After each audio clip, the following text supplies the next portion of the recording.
एक लड़का जिसे रोज स्कूल में मारा जाता था।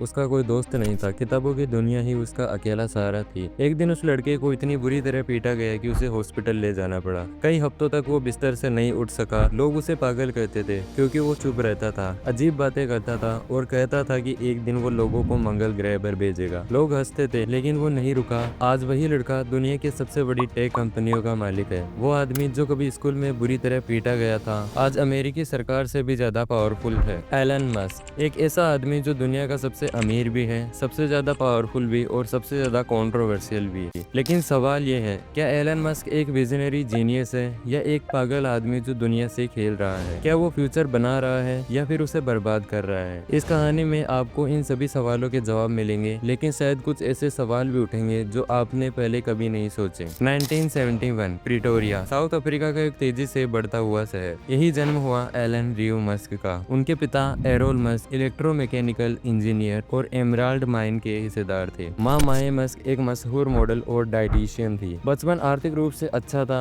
लेकिन भावनात्मक रूप से नहीं। एलन बहुत अकेला महसूस करता था। किताबें उसकी सबसे बड़ी दोस्ती बन गई थी। वह साइंस फिक्शन और टेक्नोलॉजी में घंटों डूबा रहता था। सिर्फ 10 साल की उम्र में उसने प्रोग्रामिंग सीख ली और 12 की उम्र में एक वीडियो गेम ब्लास्टर न सिर्फ बनाया बल्कि $500 में बेच भी दिया। हालांकि स्कूल की जिंदगी एक बुरे सपने जैसी थी। प्रिटोरिया बॉयज हाई स्कूल में उसे लगातार बुली किया गया। जब उसके माता पिता का तलाक हुआ तो एलन ने अपने पिता के साथ रहने का फैसला किया, एक ऐसा फैसला जिसे उसने बाद में अपनी जिंदगी की सबसे बड़ी गलती मानी। 17 साल की उम्र में एलन साउथ अफ्रीका छोड़कर कनाडा चले गए। अपनी कनाडियन सिटीजनशिप के आधार पर उसने क्वींस यूनिवर्सिटी में एडमिशन लिया। वहीं उसकी मुलाकात हुई जस्टिन विल्सन से, जो बाद में उसकी पहली पत्नी बनी। 2 साल बाद उसने ट्रांसफर लेकर यूनिवर्सिटी ऑफ पेंसिल्वेनिया में एडमिशन लिया, जहां से उसने वार्टन स्कूल से फिजिक्स और इकोनॉमिक्स में डबल बैचलर डिग्री ली। यहीं से एलन ने भविष्य की दुनिया के बारे में गंभीरता से सोचना शुरू किया। क्लीन एनर्जी, इंटरनेट रेवोल्यूशन और स्पेस कॉलोनाइजेशन। उसके विचार साधारण नहीं थे, वो भविष्य को आकार देना चाहता था। 1995 में सिलिकॉन वैली के एक छोटे से ऑफिस में एलन और उसके भाई किम्बल मस्क ने एक कंपनी शुरू की, Zip2, जो लोकल बिजनेस डायरेक्टरीज और मैप्स अखबारों को प्रोवाइड करती थी। दोनों भाई दिन रात मेहनत करते थे, यहाँ तक कि वो ऑफिस में ही सो जाते थे। 1999 में कॉम्पैक ने Zip2 को $307 मिलियन में खरीद लिया। कॉम्पैक एक अमेरिकी सूचना प्रौद्योगिकी कंपनी थी। एलन का हिस्सा था $22 मिलियन।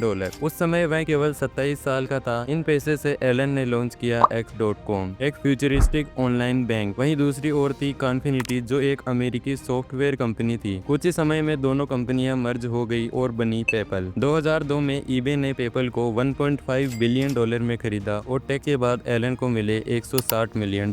अब एलन के पास पैसा था लेकिन सपने बहुत बड़े थे। वह एक रॉकेट खरीदने रूस गया, लेकिन वहाँ एक डिजाइनर ने उसके जूतों पर थूक दिया। अपमान से एलन ने फैसला किया, अब मैं खुद रॉकेट बनाऊंगा। 2002 में शुरू हुई स्पेसएक्स। शुरुआती 3 लॉन्च बुरी तरह फेल हो गए। टीम लगभग टूट चुकी थी और पैसा खत्म होने के कगार पर था, लेकिन एलन ने हार नहीं मानी। एलन ने चौथा रॉकेट लॉन्च किया और वह सफल रहा। पूरी दुनिया यह देखकर चौंक गई। आज स्पेसएक्स नासा और डीओडी के साथ $22 बिलियन से अधिक के कॉन्ट्रैक्ट पर काम कर रही है। फैल्कॉन 9, ड्रैगन और स्टारलिंक जैसे प्रोजेक्ट्स ने कंपनी को स्पेस इंडस्ट्री का लीडर बना दिया। और सबसे बड़ा सपना, मंगल ग्रह पर इंसानी बस्ती बसाना। एलन मानते हैं अगर मानव जाति को बचाना है तो हमें मल्टी प्लेनेटरी होना होगा। एलन की एक कंपनी है टेस्ला। टेस्ला की स्थापना 2003 में हुई थी, लेकिन एलन इसके को फाउंडर नहीं थे। उन्होंने बतौर इन्वेस्टर शुरुआत की, लेकिन जल्दी ही कंपनी का कंट्रोल संभाल लिया। उस समय इलेक्ट्रिक कारों को स्लो और बोरिंग माना जाता था। एलन ने साबित किया कि परफॉर्मेंस और स्टाइल दोनों पॉसिबल है। टेस्ला के model S, model 3, model x और मॉडल वाई चारों कारें मार्केट में हिट रही। 2016 में टेस्ला ने सोलर सिटी को खरीदा और रिन्यूएबल एनर्जी सेक्टर में एंटर किया। 2024 में लॉन्च हुआ साइबर ट्रक, फ्यूचरिस्टिक डिजाइन के साथ, जिसकी शुरुआती कीमत $82,000 थी। हालांकि इसकी बिक्री 12,000 यूनिट पर क्वार्टर से ज्यादा नहीं गई। 2025 में मॉडल वाई को अपग्रेड किया गया, लेकिन एक सस्ता मॉडल 2 जिसकी कीमत $25,000 होनी थी वह कैंसिल हो गया। फिर भी टेस्ला की मार्केट वैल्यू अक्सर फोर्ड और जीएम जैसे सभी को मिलाकर भी ज्यादा होती है, क्योंकि इन्वेस्टर्स को भरोसा है एलन के लॉन्ग टर्म विजन और ऑटोनोमस ड्राइविंग टेक्नोलॉजी पर। 2022 में एलन मस्क ने ट्विटर को $44 बिलियन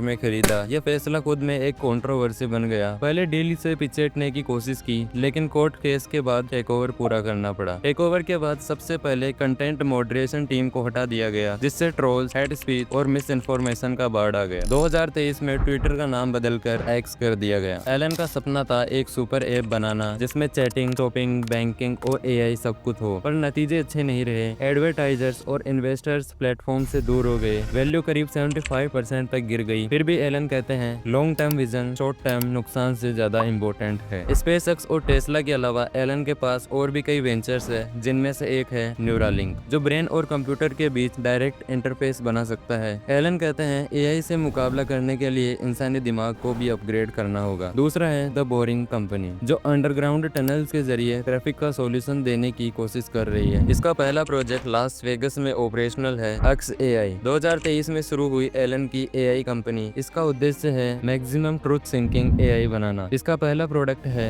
ग्रो, एक विट्टी चैटबॉट। इन सब के अलावा कंट्रोवर्सीज में भी एलन का रोल कम नहीं है। 2018 में एलन ने ट्वीट किया funding secured to take Tesla private. इसका नतीजा यह हुआ कि उन्हें $20 मिलियन का फाइन देना पड़ा और उन्हें 3 साल के लिए चेयरमैन पद से हटाया गया। 2023 में कोर्ट ने टेस्ला में एलन का $56 बिलियन का कंपनसेशन पैकेज इलीगल घोषित कर दिया और 2024 में उनकी अपील भी खारिज हो गई। ट्विटर अधिग्रहण के बाद कई कर्मचारियों ने अनुचित चीजों को लेकर मुकदमे किए। टेस्ला पर रिकाइल, डिस्क्रिमिनेशन के आरोप लगे और स्पेसएक्स पर एनवायरमेंटल नियमों का उल्लंघन करने के। 2025 में एसईसी ने एक और केस फाइल किया ट्विटर के शेयर से जुड़ी सही जानकारी न देने को लेकर। एलन की निजी जिंदगी भी सुर्खियों में रही है। अब तक 14 बच्चे अलग अलग पार्टनर से, जिनमें म्यूजिशियन ग्रिमेस और न्यूरालिंक की सिवोन जिलिस शामिल है। एलन अक्सर कहते हैं जनसंख्या का गिरता स्तर मानवता के लिए सबसे बड़ा खतरा है। हालांकि अपने एक ट्रांसजेंडर बच्चे के ट्रांजिशन पर उन्होंने कहा she is dead to me, और इसके लिए उन्हें भारी आलोचना झेलनी पड़ी। तो दोस्तों, क्या एलन मस्क एक विजनरी जीनियस है या एक अनप्रेडिक्टेबल पावर एडिक्ट? उन्होंने कारों, रॉकेट्स, इंटरनेट और यहाँ तक कि सरकारों तक को बदल दिया है, लेकिन इस परिवर्तन के पीछे छिपी है एक काओटिक फोर्स जो कभी प्रेरित करती है तो कभी चिंता में डाल देती है। क्या एलन भविष्य के आर्किटेक्ट है